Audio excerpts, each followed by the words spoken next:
and here we go.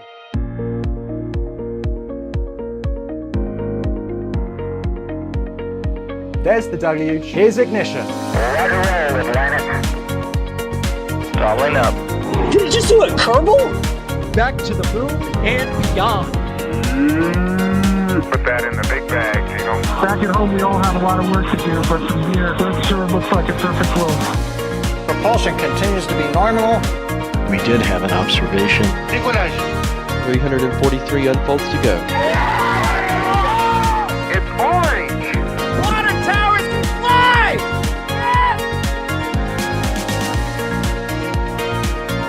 Bingo! Right in the center. Where's Jacqueline? There it is! That was surreal. That's not what we want to see. No! Oh my God. Yikes, you bet. We don't need any more of these. Welcome everybody, it's the big one. This is the one you've all been waiting for years now. It is the big launch we've all been waiting for. It is the 34th launch of booster 1060. What are you on about, Artemis? What about Artemis? Oh yeah, that's coming up, is it, as well? It is a big milestone there. I do jerk, but also I don't jerk, because this is a record reflight. This is booster 1067, the fleet leader, as they call it, on its 34th flight. 34. Now, I'll get to introductions first, and I'll come back to this, because it really is a massive milestone when you think about the whole plan of reusability and what we think about Starship and what have you. We can talk about it endlessly, and we've got plenty of time to talk about it, but how about I introduce people first of all, starting with thanking the producer, as you should always do first. And I'm going to thank Carson, who's producing this stream for us. We're also joined by Jay, special guest Jay. Hello, Jay. Hello, how's it going? We're also out in the field, literally at the Kennedy Space Center, looking at the big orange rocket and looking at the big white rocket is Gage. Hello, Gage. Hey everybody, yeah, I'm on a different coast today. Yeah, it's a beautiful day here at Kennedy Space Center. It's a little windy again, but that's usual around here. But yeah, this is gonna be my well, not my first Starlink launch from here, but at least my first time setting it up for a stream and being with you guys here. But yeah, Chris, this is gonna be a great day, and especially for a very important launch such as this one. Indeed. Normally we'd have someone like Ryan Webber on or Alex on, so we'd have all the technical answers and technical, for the technical questions. I'm good with Shuttle and things like that, but I tell you a thing, there's a lot to talk about. There is a lot to talk about anyway. And chat is something I do. I like chatting. Just general chat. Just giving my kind of like experience, can call it experience, because I've been doing it a long time, rather than any kind of knowledge base. And there's a lot to talk about, all about the things coming up this week. Never mind this month and maybe this year as well. There is so much to pack in. And that is why we've got the team mainly focusing on Artemis, which is coming up, obviously, as you'd expect us to do. But we're not going to skip launches because of that. No chance, especially this one. It's not just your ordinary Starlink, as Sawyer would say. This is, as I was saying at the start, Flight 34. And I'm going to start off, and I'll go to Jay about this, because this is a thing we can just talk about. This is Flight 34. When Elon first talked about reusability, it was at the press club. I remember it. I still remember it in my mind's eye. I remember Elon talking in front of the press club sign on the podium, talking about how they're going to make Falcon 9 reusable. We're all like, that's cool. But you know what? It's challenging, isn't it? And I had people who I won't name, and I won't name the company either, but people I trust, people who worked with rockets, who I trust. And they were saying, that's great, and I remember this. I remember the email I got. That's great, but it's a gimmick. They will lose so much payload penalty in doing this that they'll be launching CubeSats on a medium to heavy lift class vehicle. I remember that. I remember that email. And Elon has kind of like mentioned that before. He's had that criticism of him as well. And look what they've done. They've achieved not only being able to load these proper mass payloads, but also to have the reusability to the point that this is Flight 34. Jay, did you think, when you first heard about Falcon 9 and reusability, that they'd be talking in the realms of Flight 30s for these boosters? No, because I think earlier on, some of the discussions were like, oh, we're going to go for like 10 or maybe 15, and the number kept growing from there. And looking at this booster specifically, this thing has a crazy history. Like this goes through CRS-22, Crew 3, Türksat, Crew 4, CRS-25. The list goes on, and that's not even mentioning Starlink. it's got an extensive history, and hopefully today we're going to be able to add on to that with another launch of another batch of Starlink missions or satellites. Indeed, yes. If you go on the next spaceflight app, it's kind of really handy because not only, also the webpage as well, it's really useful because when you start looking at the launches that are coming up, you can see the reuse section of that page.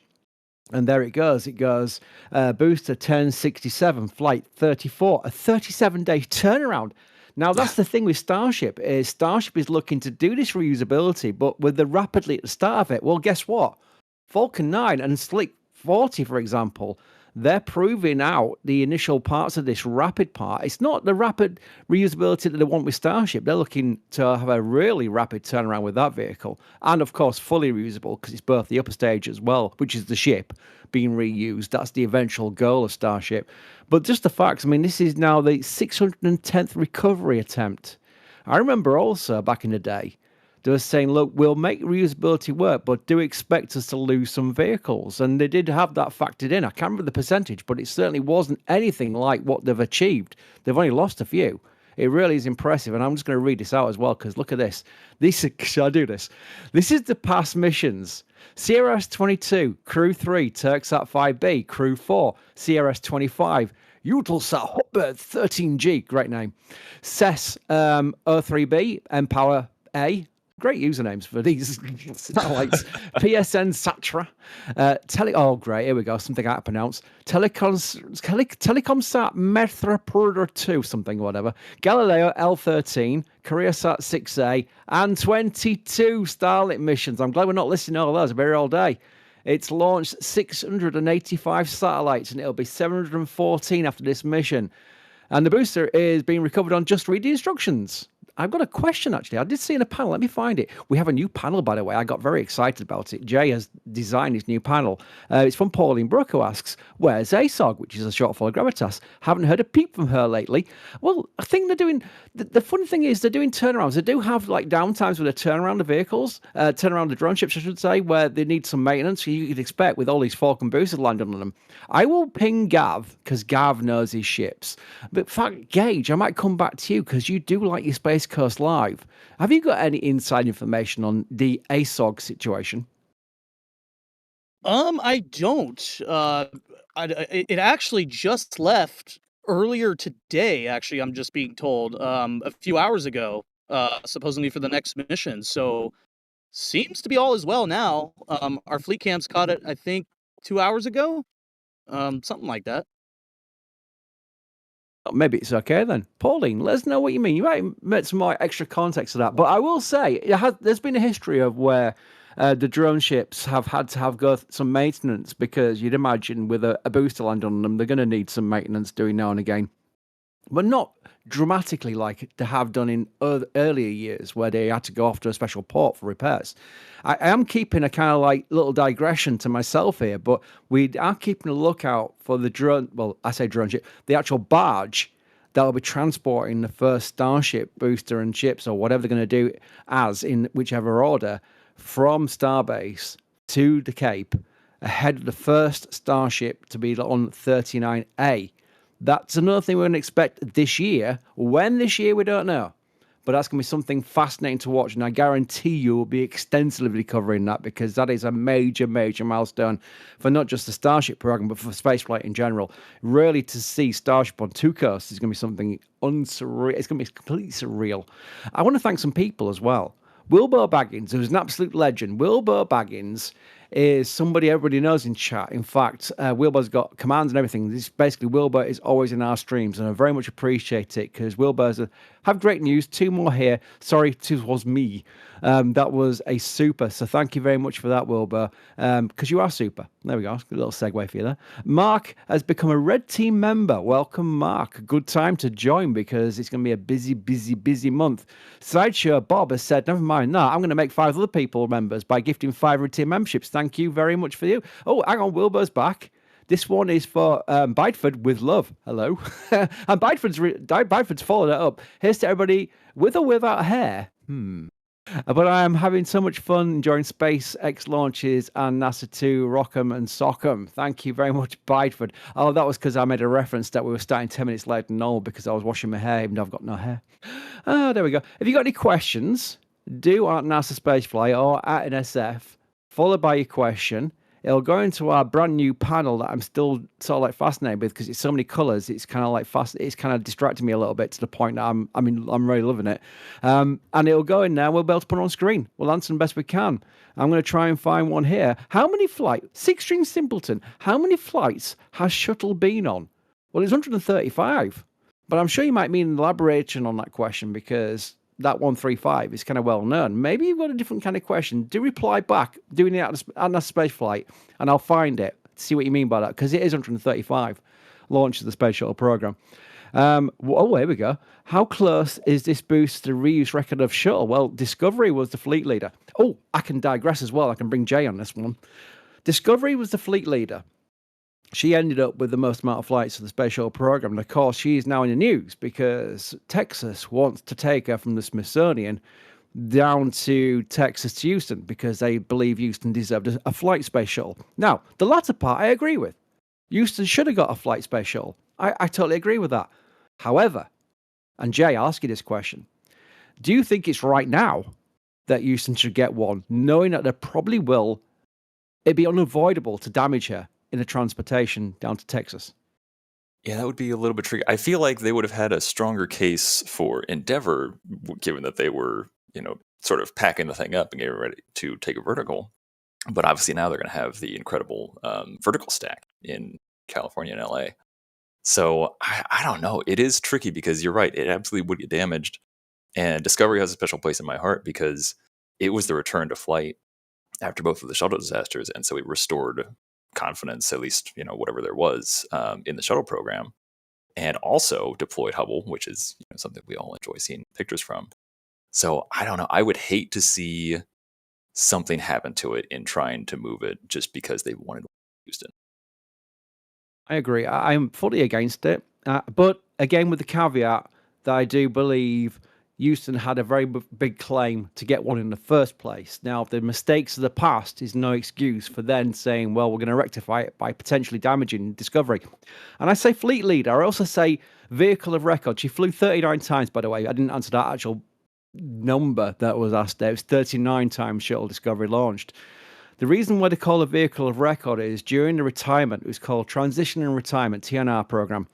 After the space shuttles were all retired, they were staying at Kennedy Space Center for what was basically donating parts, the MPS parts, main propulsion system, OMS parts, things like that. But Discovery was left alone. There's a thing, I don't know if it's a tradition in the naval industry or whatever, but Atlantis and Endeavour did donate quite a number of parts towards SLS testing because it's the same kind of technology and hardware. Discovery was left alone. She was basically retired in one piece with nothing taken out of her and then sent off to the Smithsonian. That's why they called it vehicle of record. I did an article on it. I'll find it one day and link it. But it was very, very much a key thing when you talk about the potential damage they'd then do to Discovery if there was a transporter from the Smithsonian to Houston. So yes, it's not great if that does come to pass. I think the general turn from people is it's not going to happen. We'll see what happens. I'm sure there'll be some kind of compromise. Maybe I've seen in chat people talking about Enterprise. Maybe there is. Alicia will not be happy, but there may be some compromise. I know. I'm just thinking Alicia's going to enter chat raging about me saying, "How about Enterprise, Chris? Why not taking our shuttle?" Yep. Jay, have you seen Enterprise at the Intrepid? By the way, I have seen Enterprise. Currently, Endeavour is the only one that I have not seen, and so I do have to say that if Houston tried to or wanted to take Discovery, they would need some kind of incredible display for it because currently Atlantis is the best visual exhibit of the shuttle. Not speaking to the actual orbiter itself, but just as far as like the exhibit that they have for it. And I think that it is they would have to do something really good for that. It's the Alex time. It's the interruption time. We have a countdown clock counting down, as countdown clocks tend to do. This is the countdown for Artemis 2. It's up and running. Now people go, Chris, but that was always planned. This was always a time. I'm not surprised there's an o'clock on. That's going to happen. Actually, it's kind of a big deal because it means that the MMT, which is the mission management team, have obviously proceeded to go. That is a big deal. They could have easily had an issue that we didn't know about yet because it's not at a press conference saying we've got an issue, we've got to hold a day or two. This is now basically the MMT saying they go for launch at this stage and they've entered the countdown. So that's a big, big deal. Gage, the clock is ticking. Are you excited? Oh, yes. I mean, the excitement is building all around here at the press site. It's just, it's an honor to even be standing here that I can look at this rocket just to my left here and see that this is a moon rocket and we're sending people to the moon for the first time since 1973. It's just, it's crazy to think that we're here. Like, like we're 49 hours, 42 minutes, and 50 seconds away from launching people to the moon. Like, you got to get excited. I mean, of course, we're excited for a Falcon 9 bonus launch here, right? But like, yes, we're going to the moon, guys. Well, that's the thing. While you wait for Artemis, you can also watch launches to your right instead of just to your left. It's literally I was going to bring it up as well, Jay, because this is a thing that I need Gage to use special magnifying glasses to see if we can spot frost forming over the next 5 or so minutes. We will get the big indication at T-minus 20 minutes with a big vent if that is all going to plan. But Gage, if you do happen to see any frost in the next 5 or 10 minutes, I think it usually takes for Max to spot it, that will be confirmation they go for prop load. Well, they've actually got into prop load. So that is where we hopefully are right now. We're into prop load, but it takes a while before we see the frost. So Gage, interrupt, especially if it's me mid-sentence, because I always have that happen with me from Alex. Alex loves interrupting me halfway through a sentence. Absolutely. Yes. Chris, we were talking about shuttle orbiters and stuff. I don't know if this definitely doesn't count for flight, but when I was driving on my way here, I stopped by Houston and I got to go see Independence because that is apparently the shuttle that they have right now. It's called Shuttle Independence for those who don't know. Is that the one that they have up on top of the 747 that's outside? Yeah. Yes, and which, by the way, that is the actual 747 carrier. So Houston does have something there, when it comes to like actual hardware that was used for flight.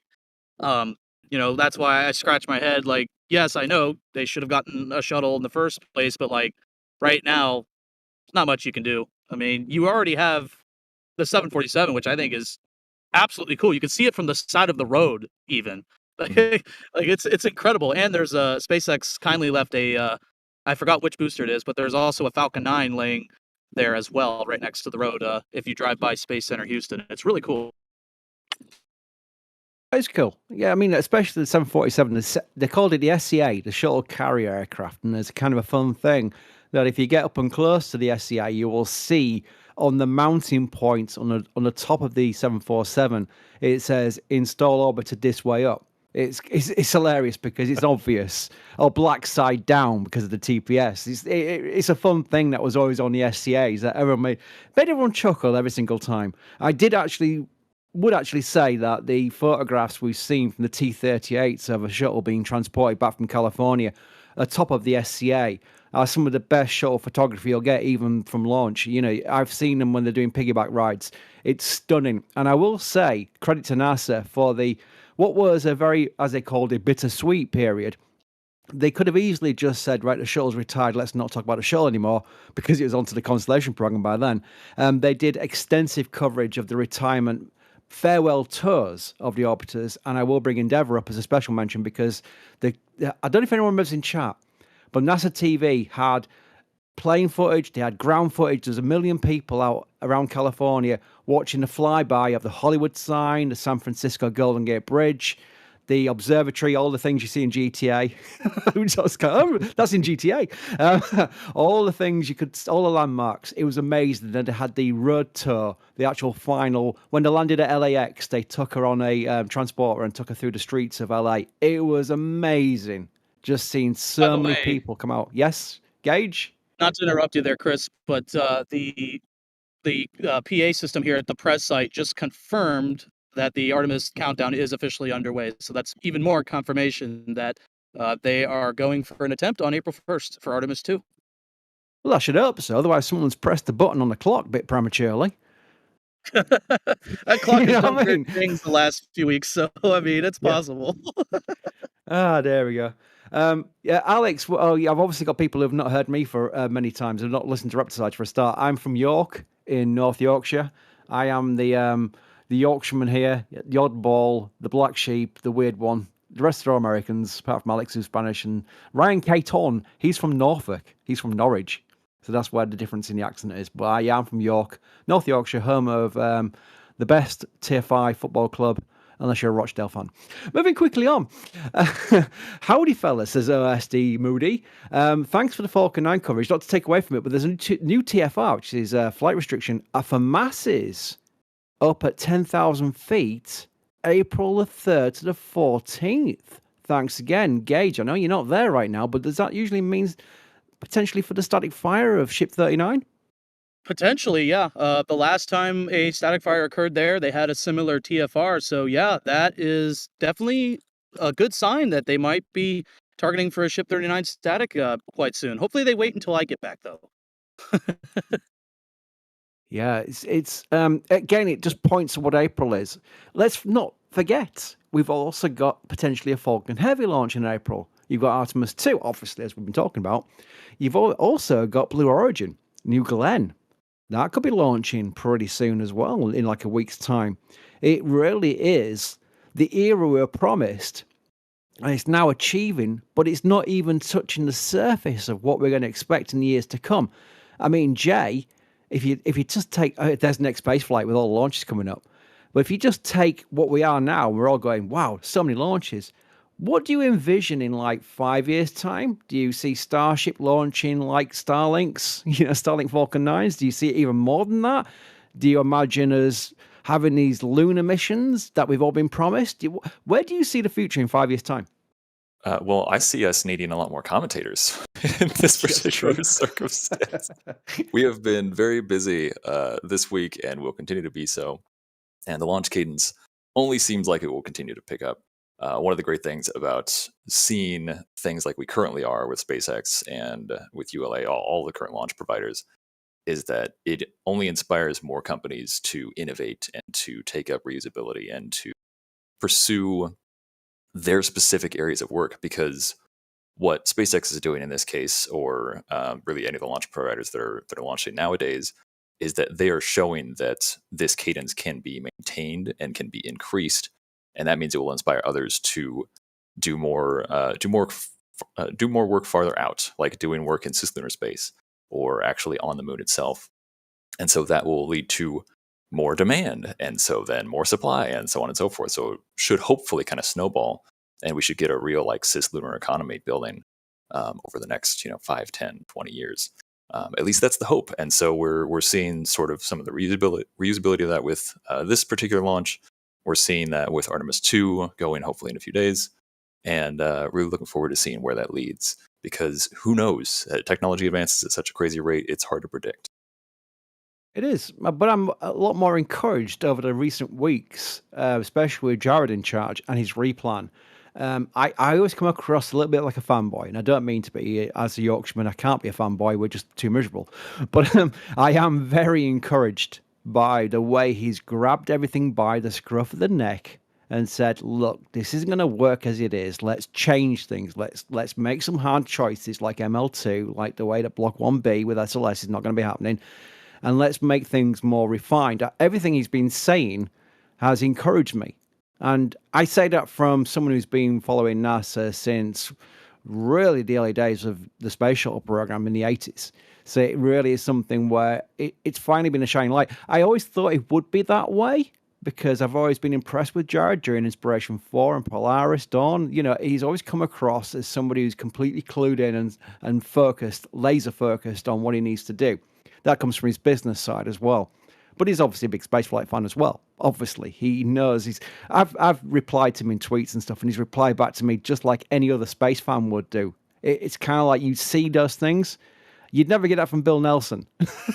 You really wouldn't. It's just a complete shift. Gage, I want to bring you in this before we get close to the T-minus 20-minute event. But it is something where, well, let's just ask the general question, and chat, join in. Whenever I ask a question, you can join as well. I'm reading live chat at the same time. Gage, what's your impressions of Jared right now? I think he was the right choice for NASA and leading this agency to return humanity back to the moon and beyond. He's shown tremendous professionalism, and he's doing the right things. Because in my opinion, the old way of doing Artemis 3 definitely did sound a little ambitious. So, kind of taking this, I guess you would call it more of a cautious way, right? You test everything here closer to Earth before doing the real deal on the moon, right?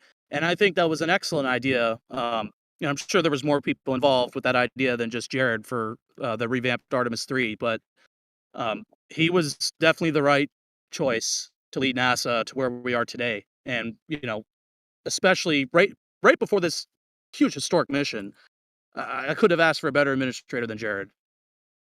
Yeah, I agree. Jay, any thoughts?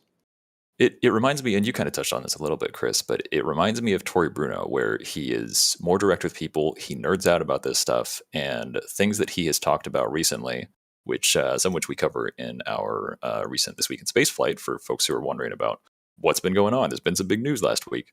A couple days ago, we put out a This Week in Space Flight, and that covers on really a lot of the stuff that has been talked about. So if you have questions about what's up with this nuclear program that I've heard about, or changes to the moon program, all that kind of stuff is contained in that. But it does remind me of what Tory Bruno used to talk about with United Launch Alliance, saying the Cislunar 1000 plan that they had was to get 1,000 people living and working in space in the next, whatever it was at the time, 10, 20 years.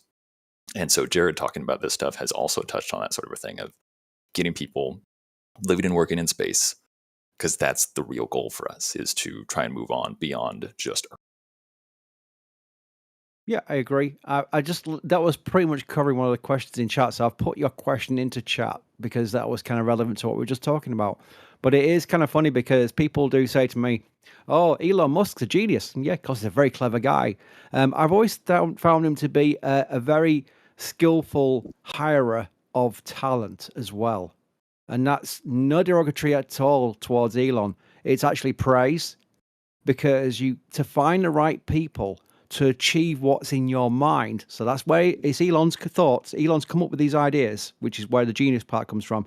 But he's then going to got the right people to employ those ambitions and make them happen. It's a big, big deal. It really is, because it could have easily not happened if he'd not got the right people. I could name many people. Gwyn Shotwell, obviously. That's the first on the list. But there's others. There's Trip Harris. There's Lars Blackmore. There's people like that. And then he's brought in the likes of Bill Gerstenmaier from NASA, Kathy Lueders. Every time someone joins SpaceX, I'm like, oh, wow, yeah, that makes perfect sense. And that all goes down to the team building. So again, with Jared, he's probably got all these ideas, and then he's gone out, like Gage was suggesting, to the talent at NASA and said, right, this is what I want to happen. Draw me some plans up. Make it a reality. And that's what we've seen presented. So it's clever. It's very clever management. And I'm all for it, because if it makes it happen, then it makes it happen. You can't argue with that, can you? Lars Elbrom has gifted a Red Team membership. Thank you for that. If you do get gifted a Red Team membership in chat, do say thank you. I'm keeping a close eye on the clock at the same time as well, because we're 1 minute away from the T-minus 20-minute event. Bideford says Jared is absolutely the best choice for moving NASA forward into the future today. I agree. Very well said, Byford. Again, some people will not think that's right, and some people will not like him. It's impossible. I know what the internet's like. You cannot please everybody all the time. It just doesn't happen. And the internet allows people who would normally not say 2 words about it to say what they want to say, because the internet's kind of like, behind the screen. So I'm sure there's people who will be in chat saying, no, I don't like Jared. I very rarely see it, though. I very rarely see it. So it really is interesting. Right, I've babbled enough to hopefully get to the point where we're going to start seeing venting, where they start chilling down the lines ahead of stage 2. Prop load. Let's see if we can see. Gage, any sign of frost yet, by the way? I think I do see frost. If you look just like above the tree line there, it's oh yeah, there it is. There's the T-minus 20 event, actually. There it is. So we are indeed going for 5:15 p.m. Eastern Daylight Time. That's good news. because I'm a busy guy. And I'm thinking, we can't be doing 3 hours of Starlink commentary. No, I haven't got time for it because we've got Artemis coming up. But yeah, that is great news. That is confirmation of T-minus 20 minutes, T-minus 20-minute events, which is obviously proceeding towards loading of the second stage on the Falcon 9 for an on-time launch in just over 19 minutes time. Very, very cool. I'm going to go through as many possible as I can on the question queue, the people who've done that in a space flight. I'm going to answer everything. See, Steve Finn asks, what about Adrian? Did he leave? No, he didn't leave. He just got very busy with his day job. Remember, we can't employ everybody full-time with, complete full-time wages. We can't do it. It's impossible. We don't have that kind of money. So when people have their own jobs as well, they'll obviously work for us at the same time. But if that day job takes over their life to the point that they'll be absolutely wrecked if they did work for us at the same time as well, then that's where we have the likes of Adrian. And Adrian's still around, still talking to him. Just the other day I was talking to him. Still around, but he's obviously very busy with his day job. That's simply all it is. 600 Simpleton asks, GTA 6 or Moonbase? Which comes first? I'd love to say Moonbase because, one, that'd be awesome. And two, we know what Rockstar's like for release dates. Jay, what do you reckon? Let's just go with the date. When do you think GTA 6 will actually come out, Jay? Oh, sometime between now and the heat death of the universe. I just want a moon base as soon as possible, so I'm just going to put moon base first. Yeah, I do as well. Yeah. No, I think we do actually. I do actually know someone at Rockstar, and bless him, he takes his NDA very seriously. I can't get anything out of him at all. But I'd love to know what's going on. I did know he once mentioned the fact that they're still making so much money from GTA 5, like 18 years after it came out, with the microtransactions. So I don't think Rockstar's in any rush. I was wondering, 600 wants to know, I was wondering if there's any hands on console yet. So that's the all hands. All hands is a term that they actually do use, but all hands is meetings where they have. I did an article yesterday, where I actually took Gage. I can bring Gage back in on this one. Gage took this awesome photograph of a sign at Mashoud and put it into our Discord. And Gage, my reaction was kind of like, oh my goodness, that's amazing. And I wrote an article around that photograph. And actually, in that article on site, it's the top article in site right now.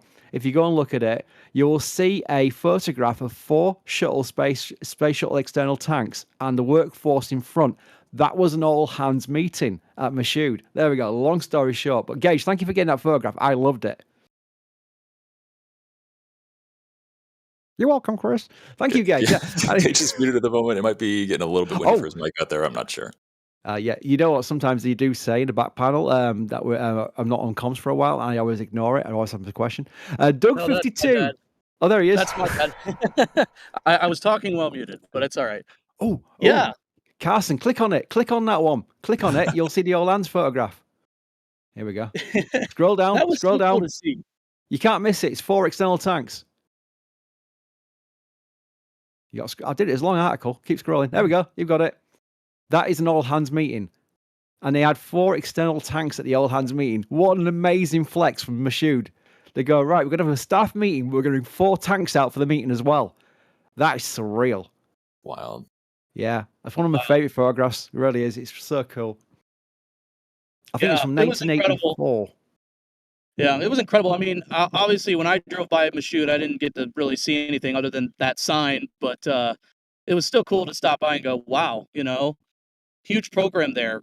All of the SLS core stages come through here, the shuttle external tanks. I mean, Chris, you have a whole, like right there, you have a whole article about it. If you guys haven't read that article after this launch, highly recommend you go and read that article because Chris does really good job going in depth about how important Mashoud is to all of NASA's missions. Thanks, Gage, because I am a writer. That's the skill set. They stick me in front of a microphone and people go, who's this numpty Yorkshireman talking? They go, well, it's not the thing I joined NSF for. It's to write articles. This YouTube channel business only started 7 years ago. And that was thanks to Starbase and Mary taking videos and me bandy-camming them together. These live commentaries just generated automatically out of it. And suddenly people go, oh, I don't like the sound of that Chris guy. He doesn't sound very professional. I'm going, well, it's not my job. I'm a writer. There we go. Moving quickly on. Doug52, thank you for gifting Red Team membership. I was going to mention that fact, if you did get a membership, do say thank you in chat because it's free for a month. And what a month to get a membership. Really, really cool. Jacob wants to know, when do you think this booster will break Discovery's reuse record? Good question. Nice little change of turn compared to the initial one about the actual flights of Discovery. So 39 is Discovery's flight, and we're on, hang on, I have to scroll, 34. Ooh, it might not be this year, because they do have a fleet of Falcon 9 boosters, and they've taken 37 days to turn this one around. We're in April. Might be a big ask for this year, and they might not even go to 40 or something like that. They might not. I don't know. Jay, what do you think? Yeah, you don't normally want to run something until it fails, so I wouldn't be Yeah. surprised if they retire it sooner. Especially because hey, there's lots of museums that would love to have a flight flown booster. But yeah, I mean, we've had a good cadence so far. This is already SpaceX's 40th launch this year. But yeah, like you said, with the turnaround time, just shy of 37 days, and then because there is a fleet of other boosters, it's not going to be the only one that's launching. So may not be this year. You're right. Yep. Alan, Gage, you're tracking this launch, so you know which direction it's going. And I do make the joke, it's the direction is up, but you do the actual direction it's going. Because Alan wants to know, I see this launch is going northeast. Any spotting opportunities in the UK? Do you think it will go on that trajectory to follow over the UK? Potentially. Yeah. Now by the time it gets to the UK, you might only be in the second stage of flight. So you'll probably only see that, depending if SECO happens before then. So not entirely sure for the UK, but I would go ahead and step outside and see why not. And especially for everyone along the East Coast, this is a really good prime time launch. If the skies are clear along the South Carolina coast, North Carolina, and heck, I've even had family of mine who have seen launches from Pittsburgh, Pennsylvania on clear days for Northeast launches such as this. Like, that's incredible how far inland you can see these launches. So if you're anywhere, I mean, literally anywhere, Charlotte, Raleigh, even Eastern Tennessee, I'd go outside anyway. If the weather's clear, of course. I haven't checked the forecast, but if the weather's clear in your area, you might see it. It just depends. Why not? Give it a try. Give it a try, and especially if it's not cloudy, as it is right now where I am, unfortunately. But that's Yorkshire for you, Northern England. Yeah, it's fascinating. We're coming up to T-minus 10 minutes. Everything is proceeding to plan so far, which is a usual thing for Falcon 9. But something that's not proceeded to plan recently is one of the Starlinks. Carson, if you want to put up the tweet from SpaceX about an anomaly with a Starlink out in the orbit above Earth, it sounds like it went a bit of boom, because the commentary they gave on it was they're tracking pieces of it. It's not a case of that means it's exploded and there's like thousands of pieces everywhere, like in the Gravity movie, but it does sound like it. I mean, Leo Labs said it was an energetic event, so it's like a fuel tank maybe had exploded, the argon tank or something like that. Jay, what's your thoughts on this? I'll be honest, this is one of the things that I'm concerned about with like mega constellations of satellites. Kessler syndrome is the idea of one event can cause debris, multiple pieces of debris that then collide with more things, that then collide with more things, and so on and so on. And it's something I've been worried about when it comes to mega constellations for years as it's been building. And so I am genuinely concerned about this, because we're continuing to see launches. We're not doing the launches. We're going to see launches for Starlink, and other companies are starting to come up with their own mega constellations. It is something that I am worried about, and seeing news like this where they're tracking an anomaly. There have been issues in the past as well, especially with the ISS on orbit as well. Granted, this isn't the same particular orbit that the ISS is in, but it is something that I have on my mind quite a lot, especially as we are looking to have more and more of humanity out in space, living and working. Yep, it's certainly not a good thing to see, but I did think the transparency was good. They haven't gone into too much detail, but they're a commercial company. You're not going to expect a PDF and all the diagrams and everything like that, or photographs. They're going to basically just say what needs to be said.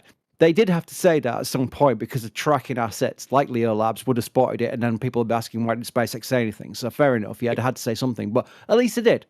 So that's one thing. So we got some information. It's not held up, this launch. The transporter launch went earlier as well. It wasn't in the same orbit, it was saying. That's what on the actual tweet it was saying. It was not in the same orbit, so there was no concern. But this actual Starlink launch is going ahead, which means they've not got a major concern with the Starlink spacecraft themselves. Otherwise, I guarantee you they would have held this launch back. Simple as that. It's just a simple way of putting two together and getting 4. We're up a T-minus 10 minutes towards this launch, in fact. So this getting closer and closer to its liftoff. This will be from Slick 40. And big praise to Slick 40's team. I've said this a few times. They really do turn around the pads really well. We're looking forward to other pads as well, aren't we, Carson? Because I do know the first thing you might be showing might be a different pad on a different coast. Let's see what comes up when Carson presses some buttons. Oh, look at this. There we go. I was trying to do a segue there. When I do a good segue, I make a point of saying that was a good segue. So I kind of spoil it. But otherwise, this is all our metal prints. And yeah, people will go, metal prints? That sounds bonkers. And I would be one of the people saying that myself until I got some. And now my wall on my right-hand side, where I am right now, is covered in NSF metal prints. And I absolutely love them. I didn't realize how good metal prints would look. I had framed posters before this. And now I've got these metal prints adorning the wall. And I literally, when any friend comes round to my house, if they like rockets or not, it doesn't matter. I'm shoving them in this room. They are getting literally shoved, physically shoved into this room. So I can go, behold my stuff. Like from the Thor movies. But anyway, the point is they are awesome. Very good quality metal prints. I mean, we're not playing around with these. These are not like iPhone photographs we're blowing up and look really terrible in big size. They are proper DPI, they call it dots per inch, I think it's called, quality photographs into metal prints and posters. We've got posters as well there, because I know metal prints are not cheap, although they're a lot cheaper than what they could normally be. I guarantee that I've seen different versions, and they're obviously a lot dearer. These are very good value for what we get. And when you get something from our store, it's good for us as well, because we're a business. We make money. So that's really good. Also, the photographer gets a cut as well. So that's happy. But the big thing is you get something really cool on your wall. So everybody's happy. 3 people are happy. The photographer, NSF, and yourself. You can't go wrong. There we go. Something that's really cool with the metal prints also is because it's the image itself is printed on a white, like painted metal print or metal sheet. And Max got a photo of one of the Falcon 9 boosters that has the NASA worm logo on it. And it was a reused booster. So you can literally feel like the soot and like the black material that is left behind on the rocket. Because it's printed on a white sheet of metal, you can feel the soot that's on there. Like obviously it's not actual soot, but it feels like there's a texture to it. And it's really cool to be able to feel that on the actual metal, because it's like, oh, well, this almost feels like a light flown booster. It's obviously not a piece of the booster, but it just has that effect to it by just touching it. It's really neat. Yep, it would. Right, Carsten, T-minus 7 minutes to get back to the rocket. I will tell people who are new to following Starlink launches on our channel, for example, we'll go quite quiet around T-minus 60 seconds through the actual launch, because the launch itself will be the noise of the rockets. We can't even talk over that. If we wanted to, we wouldn't want to do it anyway. People want to listen to the rocket, not me talking. And then we'll probably just come on and give some like milestones. We'll get to landing. We'll do some replays, and that'll be it. So people, sometimes you'll get 2 types of people. I've noticed this when I've seen other people doing commentary and I've been watching chat. People will go, "Why are you talking?" And you'll get some people going, "Why are you talking?" So you can't win. So we try and balance it the best we can for best of both worlds, where we'll try and let the rocket do the talking during the launch itself. Yes, we're yapping away right now, but that's fine because you're not missing anything. If we didn't talk, all you'd hear is maybe some wind noise, and that's it. But during the launch itself, we all want to hear the 9 Merlin 1D singing, as the engineers call it. They don't like to say their engines are singing. So that'd be really cool. There we go. Thank you, Elisar, as well in the back room. I'll reply because I can't type at the same time, for doing the clip for X. That'd be very handy of you. Thank you very much. More questions while we're here, by the way, because we've got a bit more time to take more questions, and I do like to answer them. Gwen wants to know, do you think SR1, which is the nuclear mission, the nuclear payload to Mars, is more likely to launch in 2030 than 2028 due to the engineering and testing required when launching a new nuclear propulsion system for the first time? Very good question, Gwen, very good question, because they are looking for 2028, and everyone went, wow, 2 years' time? The caveat was a lot of it's to do with the power and propulsion element of the gateway, which they've already built. So that's done. But that doesn't mean it's just sat on in a payload facility waiting for a launch. It doesn't mean that at all. It was launched on Falcon Heavy as far as we're concerned. The actual technology of putting everything together for the propulsion to test it in 2028 is a challenge. Jay, do you think they'll be able to make this Mars transit window in 2028, or we'll have to move to the next window, which is 2030. I mean, this is kind of new territory. You're absolutely right in that we have existing hardware. Like it's real. They've powered it up. Like it is there. It exists. But then still trying to do something so new with it is going to represent challenges that we don't even know to anticipate yet. And so I'm honestly not entirely sure. I don't want to speculate too much about it because there's so many unknowns that are coming along with that. But having a big chunk of the work done minimizes a lot of that effort. So it makes it more possible that it could launch 2020. Yep, I'm hopeful. Again, the big thing is Jay. The big thing is Jared. There we go. As one who's come up with this, and I don't think he makes updates. I think he's studied it and worked it out. I would want to thank Gage, by the way. Gage is going to leave us now and do some tracking of a rocket going uphill. Aren't you, Gage? Thank you.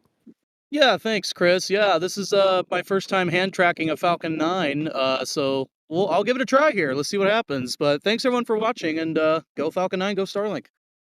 Very good. Yep, Jay's gonna be. Apparently, it's really hard as well because when you're watching these things on live streams, and we do have the good tracking, and you see the rocket going up, you think, "Oh, that's great." Just point a camera at this rocket, just gracefully going up. It accelerates away at a crazy pace.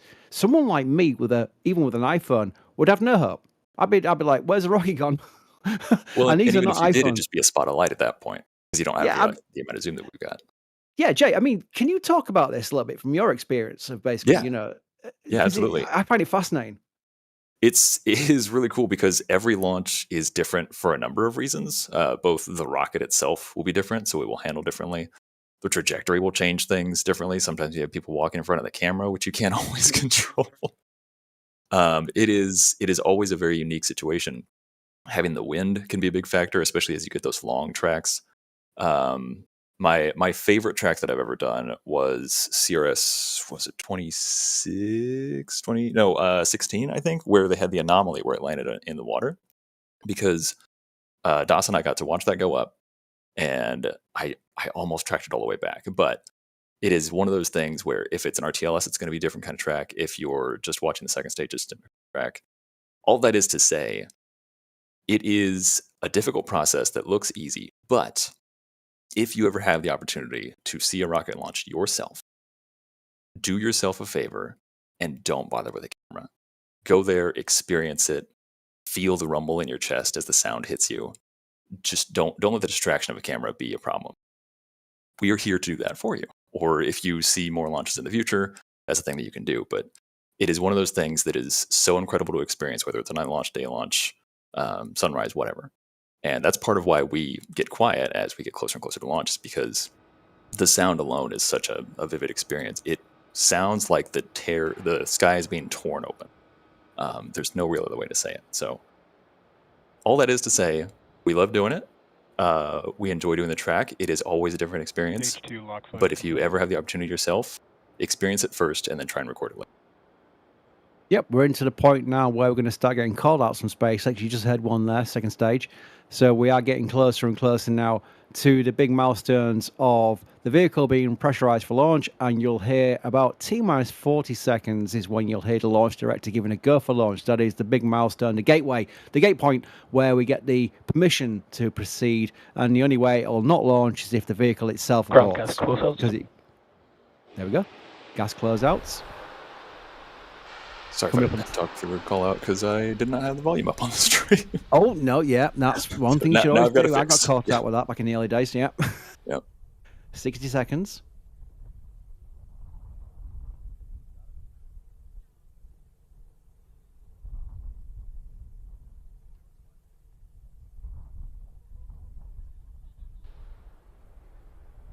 Falcon 9 is in startup. There it is. Bit later than normal there. That caught me out a little bit. Bit of a big pause. Next one's launch director.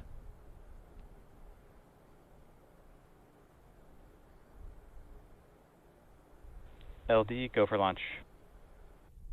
There he is. Vision to launch. It's all automated now. It's down to the Falcon 9 itself being happy to launch. And if so, T-0 will see the 9 Merlin 1D engines light up. And a quick reminder, this is going northeast, folks, so if you're in that path, then feel free to go outside and take a look at the rocket as it flies.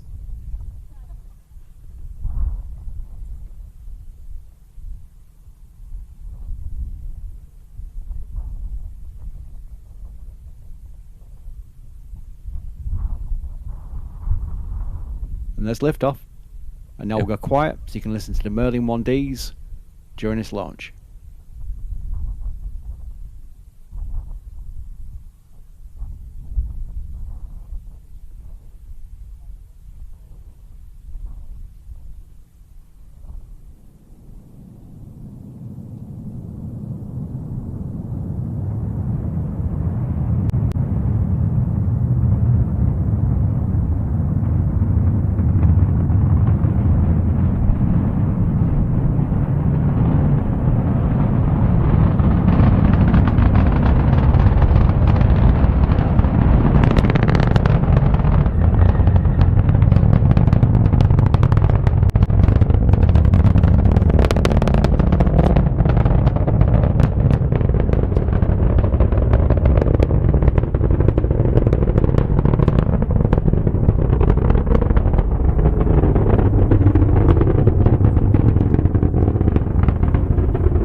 There we go. Lovely. 90 seconds.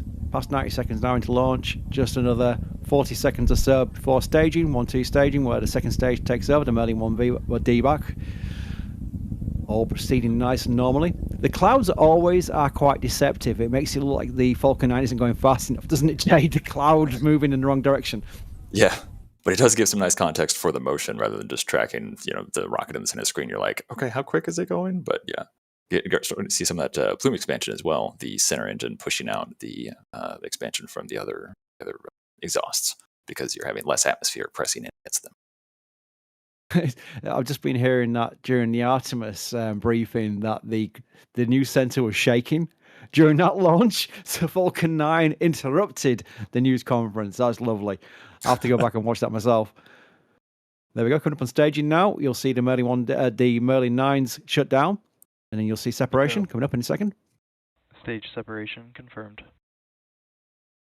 And back startup.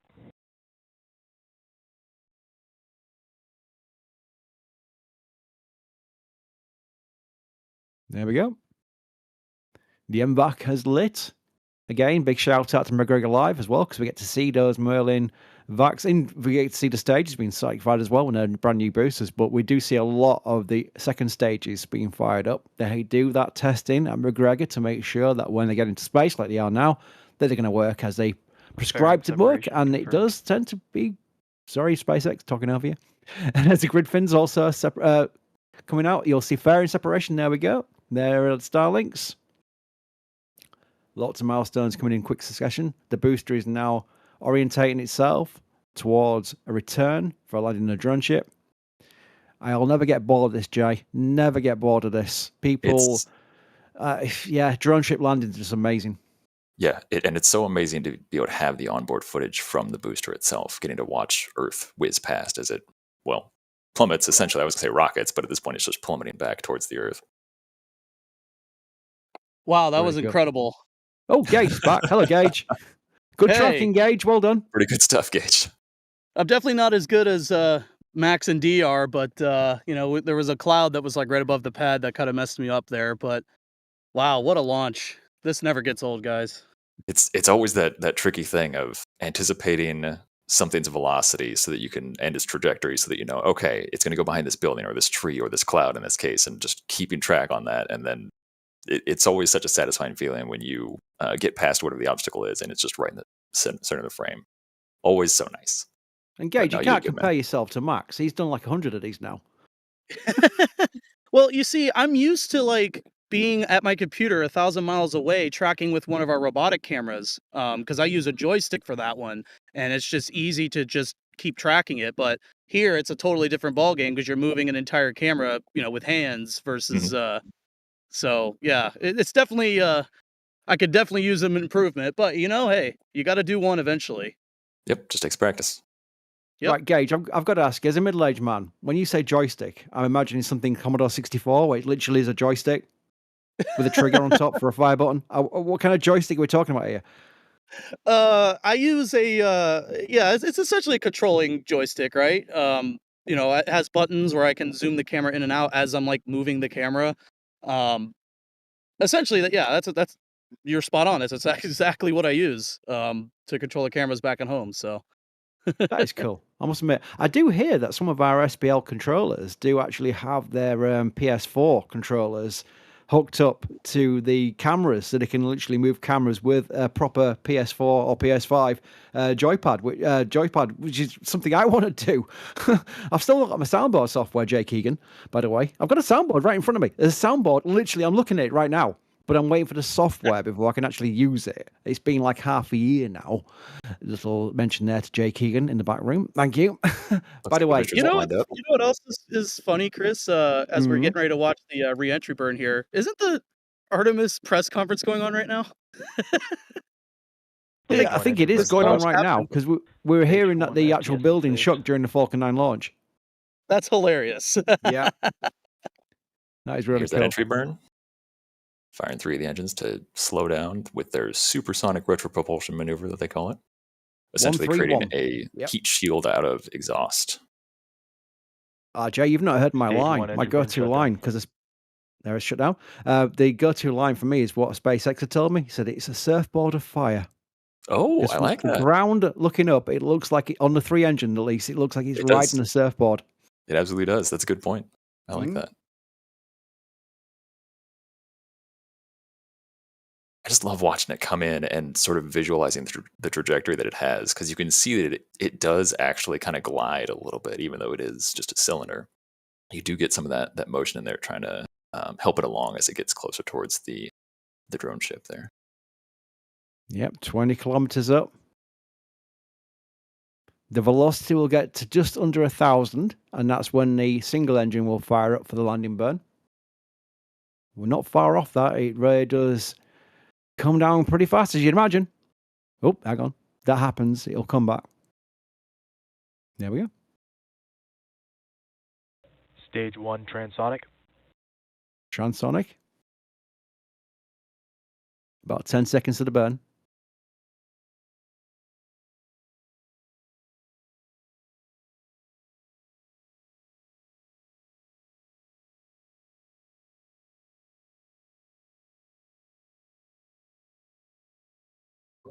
Chris, this thing is going really fast, isn't it?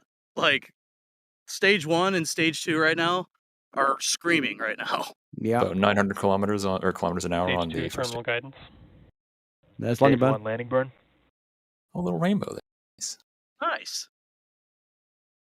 There's the drone ship.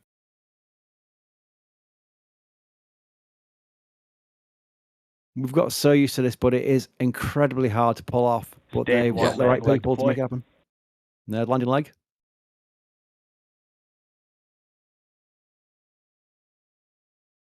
Slightly dirty camera there. Stage 1 landing confirmed. Clean it, Gage. Stage 2. A little bit of a lean. That wasn't Looking even me. Did you guys recognize that voice? Sounded like D to me. Maybe. Back shutdown. And there's the second stage. Wait for the call out for nominal orbit.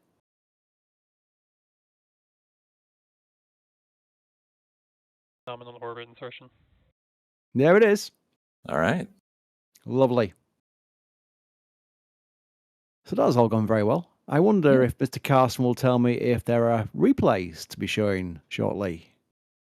And while we're waiting for that, I can thank some more people because, again, we never lose appreciation for the support we get on all our streams, even Raptor sites, especially Raptor sites, because Raptor sites are Starbase Live. We just turn our microphones on. There's no special tricks. There's no people out there like Gage has gone out there to KSC to get the actual views. Raptor side is just us talking over Starbase Live cameras, and we get so incredible support. It really does hit home how supportive our community is.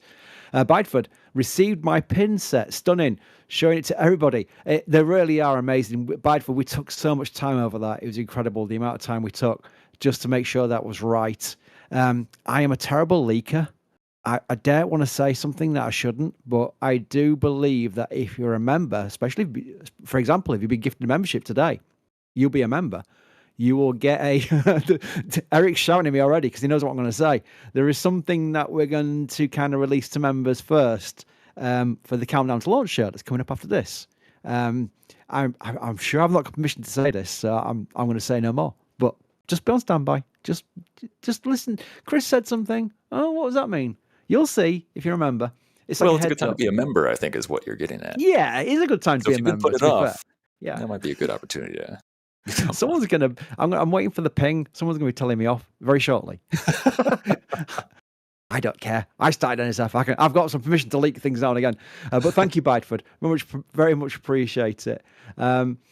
Hopefully that went into the thing. Yeah, it did actually, because it's weird. The panel went strange there. Chris Barnett, 84. Was there when you were given the sound? I was there when I was given the soundboard. That's right. Yeah, D gave me it. It was Kevin's as well. Kevin's soundboard that D stole and gave it to him. And D gave Kevin his soundboard. It was a soundboard. Musical chairs. Let's put it that way. No, that's not quite how it went. So D! it was my soundboard that I had Kevin grab to give to you, and then Kevin owed me a soundboard. That's Stream Deck. Right, It's how that's that it. I was confused. I was just thinking, I remember Kevin saying he had a soundboard with him, and when you handed me the soundboard, it was his. Am I right in that way? No, I'm opposite not. way around, because Kevin Wow. didn't have one with him, but he had one, whereas I had mine with me. So I Okay. had Kevin get the soundboard from me to give to you. And yet, I've still not got the software, D. That sounds like a Jay Keegan thing. It does, doesn't it? It does sound like a Jay Keegan thing. Yes. Oh, no, Jay's Jay Keegan- typing right now. What did we do? Jay's going, we've got Artemis 2 coming up. You can wait a bit longer. Anyway, that's awesome. Right. I was going to just say, thank you, Byte, for that, by the way. We got to there. But the end of that question from Chris was, any word on the next meetup? I don't know yet. We'll plan it probably after Artemis 2 when the team is all together, because we've got Paul Daz is still out in the North Pole with the Andoya thing. D, you've just come back from that, haven't you? I mean, what was it like out there? They walked away, but Oh, they've walked away. Never that was mind. a surprise. I was not expecting D to be here. That was a I surprise. wasn't either. I was completely unprepared. There we Me go. Let's just too. assume cold. It's a lot warmer down here than it is up there. Yeah. Wilbur has just said, well done, Chris. Is that well done for keeping talking for more than an hour before I turn into a complete pumpkin, which normally happens? Thank you, Wilbur. You don't have to do all this support just to say things like that. You really don't. Appreciate it, though, Wilbur. It really is great. Oh, yeah. N8HSU is the username. I can't pronounce that. Can we get SpaceX name Starship Boca Chica Girl? Well, I don't think that's going to happen. It'd be great if it did happen, but it would just bring up a topic about when they're going to start naming ships, because right now we're on Booster 19, Ship 39. And luckily, the Elon's SM1 thing didn't stick for long, thank goodness, because we don't want to start renaming things again. But I think the plan is to go to names when they start doing crew launches. Because remember, it was Heart of Gold or something. Jay, can you remember what the first name of a starship that Elon put out on X? I think it was Heart of Gold. Was the plan for the first Mars ship. Yeah, I'm not sure. I think it was. Chat, help me out. What was the name that Elon gave to the first ship? It was a few years ago. I think it was Heart of Gold. Relevant to Hitchhiker's Guide to the Galaxy, I think it was. Yeah, I definitely remember a name that was, Hitchhiker's Guide, but I wasn't sure if that was, it might be. That was my hope that they are thinking once they do. I am correct, says Ian. This makes a change.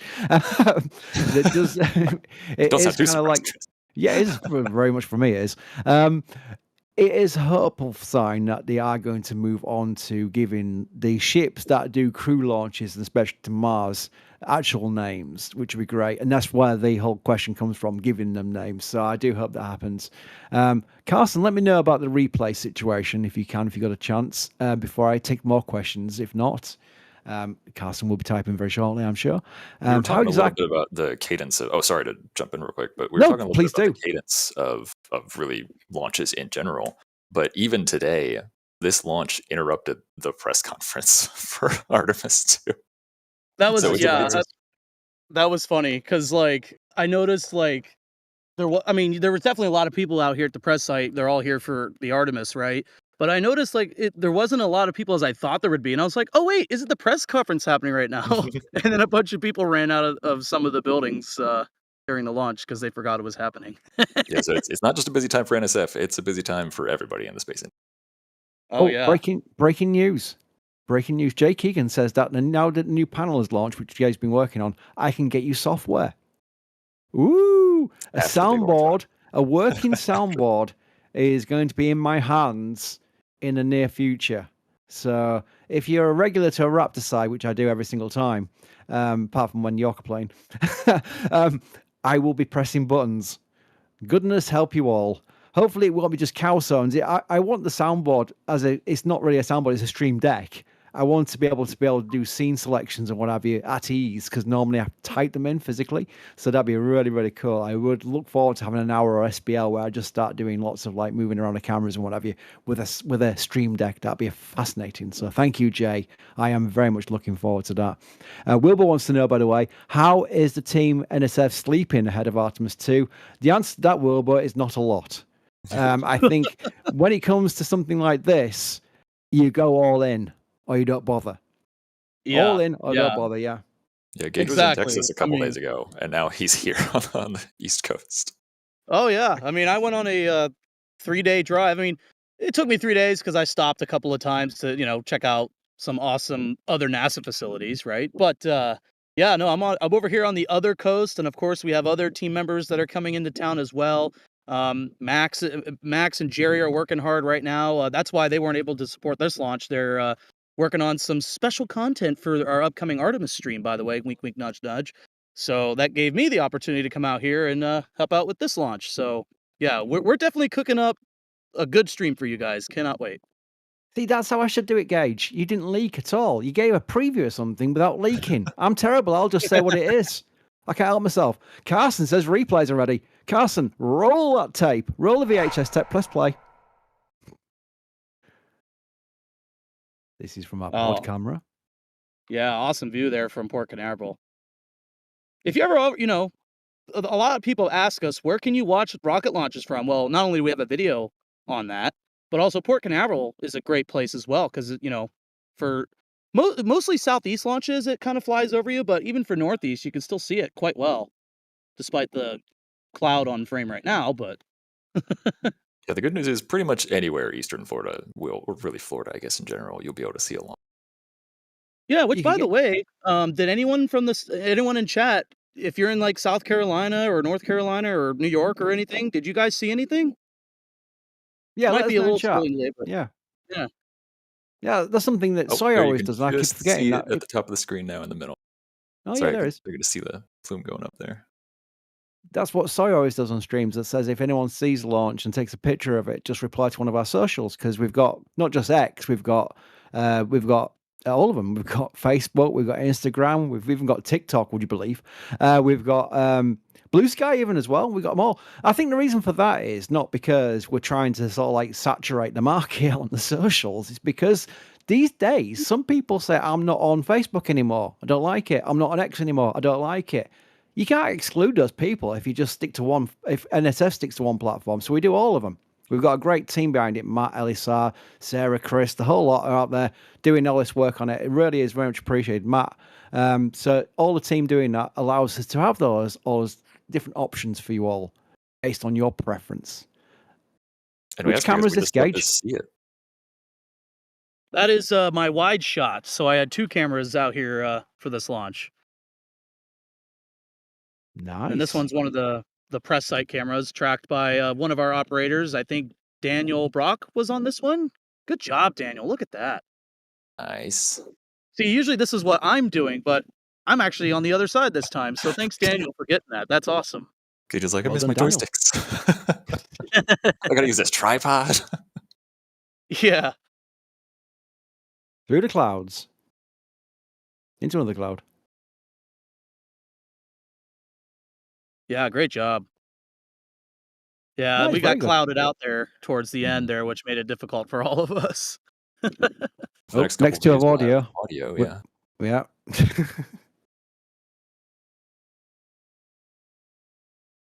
There was definitely some cheering at the press site during that launch because some people didn't even know there was another launch. Actually, What a Wow. nice surprise. yeah, because they're like, "What are you guys pointing cameras at? Oh, there's another launch happening. What?" There's going to be some mainstream media person out there going, hang on, the Artemis launch is happening already. What's going on? Get the Yeah. cameras rolling. Somebody pushed the button early. The astronauts Got are on through. there. Yeah, Yeah, look at beautiful that. track. Launch shaking the camera there. Nice.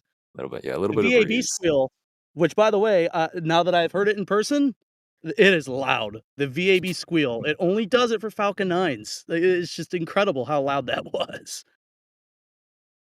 I'll tell you a fun thing, Gage. I've never heard the squeal. Everyone goes, oh, there's a squeal. I'm going, I can't hear it.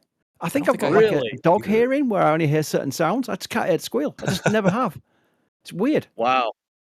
Well, I gotta send you dedicated audio then, because I also recorded a little wide shot with my phone in the distance. So hopefully that one picked it up. Here's Gage's shot. I think Audio. this one has audio.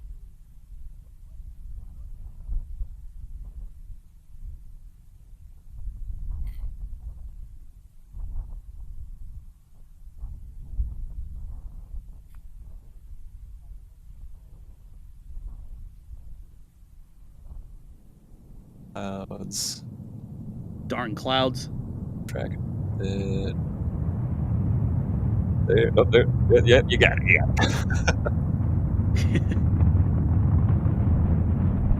Especially that early on, it's hard to get a feel for it because it's continuing to accelerate all the time. So it's hard to get a feel for exactly how quick it'll go through the clouds at that lower level. Yeah. Oh well. I'll do better next time. It's just better clouds. practice. It really is. Yeah. No, you're good. Yeah, then it's just a matter of exactly what you're doing. You zoom out to find it. Yeah, because I had to zoom out in order to like find out where it is so I can reacquire it quickly. It took me a minute there. Oh, a little bit. There it is. There you go.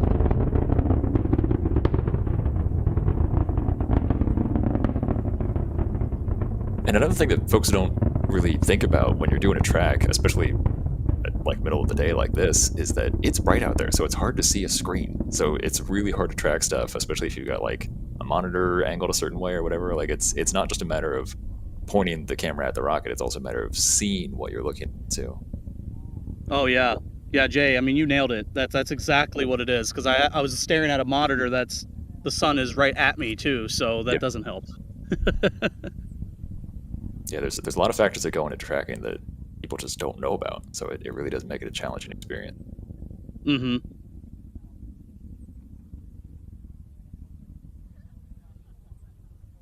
Carson in the back room has put in all capitals, listen to the next one. Interesting, Maybe intriguing. Oh, Oh, this is one. Were you guys able to get that? Yeah, so actually, this is a wonderful. This is why it's great to be in America, because we're literally during this presser, like, sorry, your question got walked on because there's another launch going on right now. we all looked at each other like, I don't think there's earthquakes in Florida. It's definitely a launch. So anyway, we have to wait for the boom too, but I don't know if that's coming down. The boom will be quick though. What? Can you repeat your question online? I think we're clear now. okay, that's crazy. That's brilliant. Active facility. Thanks for getting that, Carson. That was awesome. Like, Yeah. I was actually curious what was going to happen, and it actually happened. I'm disappointed Amit didn't know it was 1044 with a flight record booster. Come on, Amit. I don't know. That's awesome. Was that the last of the replays, Carson? We're now on Daz's favourite view, as someone hilariously described it as. I don't know where Daz ever said that, but apparently Daz's favourite view is an empty launch pad. I don't know where that came from. I know Daz gets annoyed by it, so I'm be careful. I'm not repeating it too many times myself. But it there might we be go. the last of the replays, but it's not the last of NSF's content for the day, because coming up in about 20 minutes, I believe we have the Artemis 2 launch week countdown to launch that's going to be starting up, right? What a segue, Jay. I wish I could do that. I just mumble over words going, well, stream coming up next 20 minutes time. No, that was a segue and a half. What a professional, my word. I could teach from you. I could learn from you.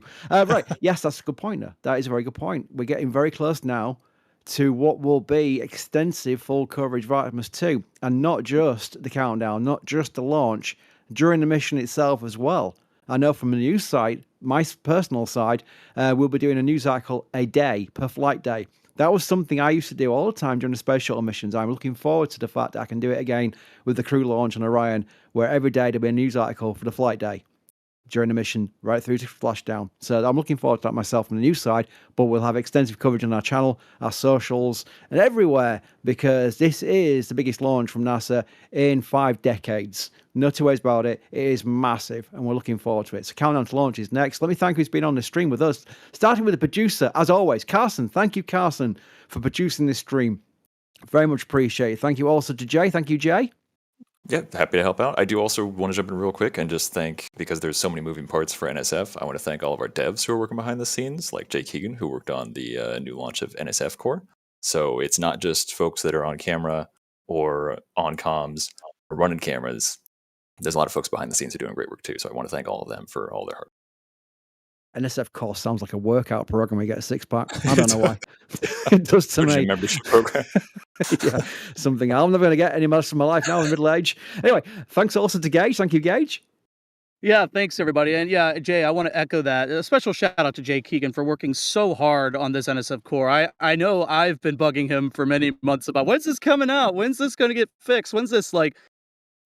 I wish you guys understood the background on what he does at NSF to make sure everything runs smoothly and that you could see the wonderful new graphics. Like for those who watched Space Coast Live the other day, you probably noticed that the ticker changed a little bit there. Yeah, that's part of NSF core. So thanks to Jay Keegan and to all of our devs for working so hard to keep NSF. And as always, thanks for having me out here in the field. I'm looking forward to Artemis 2 here in a couple of days. And Chris, thanks for having me on. Say the line. Say the line. Come on over, yes. Gage. Well, see, Gary's not over here. Gary's at Starbase, so I gotta. Hugo, there we go. Hugo's over here. Hugo the Pelican fan club. There we go. That's always Gage's signature sign off, and I would be very disappointed if you'd not mentioned that. So well done.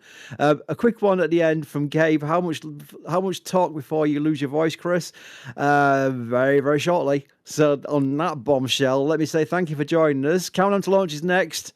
Thanks all for your support as well. Very much appreciate it. Go Artemis 2. Goodbye.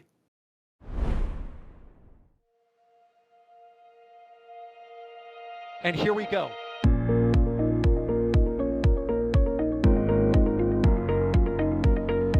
There's the deluge. Here's ignition. Doubling up. Did you just do a Kerbal? Back to the moon and beyond. Put that in the big bag, Jingle. Back at home, we all have a lot of work to do, but from here, that sure looks like a perfect flow. Propulsion continues to be normal. We did have an observation. Equalize. 343 unfolds to go. It's orange. Water towers can fly!